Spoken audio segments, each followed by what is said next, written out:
ওস্তাদ হইছে? নামা নামা যন্ত্রপাতি গুলো চালু করে নামা, দুজনে মিলে হাতে হাতে ধর। ওই হেরে আমরা মাল উঠাইতেছি, হেরা জানি রেডি করে সব। কাকা মাল্লি উঠাইতেছি, আপনারা সব রেডি করেন। আপনারা এত দেরি করে আইলেন কে? আপনি না ওয়াদা দিচ্ছেন 8টা বাজে আইবেন। ভাই 8টা বাজে বাইরে ছিলাম, ওই গাড়িটা স্টপ পরীক্ষা এক জায়গায় একটু কাজ করছিলাম। এই মিয়া, আমার এই জায়গা থেকে কি আপনাকে অন্য জায়গায় কাজ বেশি জরুরি? আমি আপনাকে বারবার কইছি কালকে আমার এই জায়গায় 7টা মিস্ত্রি কাজ করব। আপনি মিয়া জানেন আপনি আধা ঘন্টা দেরি করনে আমার 7টা মিস্ত্রির 3 ঘন্টা 30 মিনিট নষ্ট হয়েছে। আপনারা এখন মাল নামাবেন, আরো আধা ঘন্টা লেট হইব। আবার আমার 7টা মিস্ত্রির 3 ঘন্টা 30 মিনিট লেট হইব। টোটাল আমার 1400 টাকা লস হয়ে যাবো। এটা দায়ভার কি এখন আপনারা নিবেন? মিয়া আপনারা সময়ের মূল্য বুঝেন? মিয়া আপনারা সময়ের মূল্যই বুঝেন না। আমি যেতেছি আমার বাড়ির কাজটা পারি যত তাড়াতাড়ি শেষ করতে। আপনাকে মতো কিছু মিস্ত্রির কারণে আমার আরো সময় নষ্ট হইতাছে।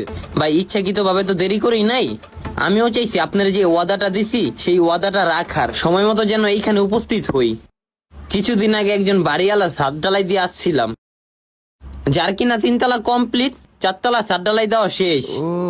ওই লোকটা আপনার মতো এমন খুবই তাড়াহুড়া ভাবে চাইছিল যে তার বাড়ির কাজটা খুব তাড়াতাড়ি শেষ করে ফেলাক। লোকটা খুবই শৌখিন ছিল, সে এসি গাড়ি ছাড়া গাড়িতে চড়তো না। খুবই প্রভাবশালী একটা লোক ছিল, তার সামনে সাধারণ মানুষ কথা বলার সাহসও পাইতো না। কিন্তু আসার টাইমে দুর্ভাগ্যবশত দেখি কিছু মানুষ তার বাড়ি তার রুমের খাটের থেকে তাকে নামিয়ে তার বাড়ির সামনে তারে চাক্কা ছাড়া গাড়ির উপরে তারে শো করায় রাখছে।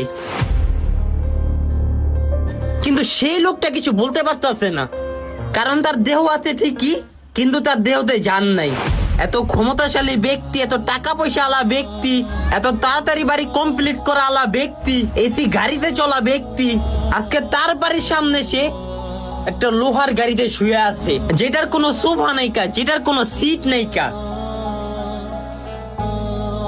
আর কি ওই লোকটারই জানাজার নামাজটা একটু পড়ে আইছি তো, তার জন্য একটু দেরি হয়ে গেছে গা, তা না হলে সঠিক সময় আপনার এই জায়গায় উপস্থিত হইতাম ভাই। এই নামা মালগুলো, চালু চালু নামা। থাক থাক ভাই, আস্তে দিনেই নামান। মরণের ভয় হয়তো তার মনেও হালকা আইছে। ঠিক আছে।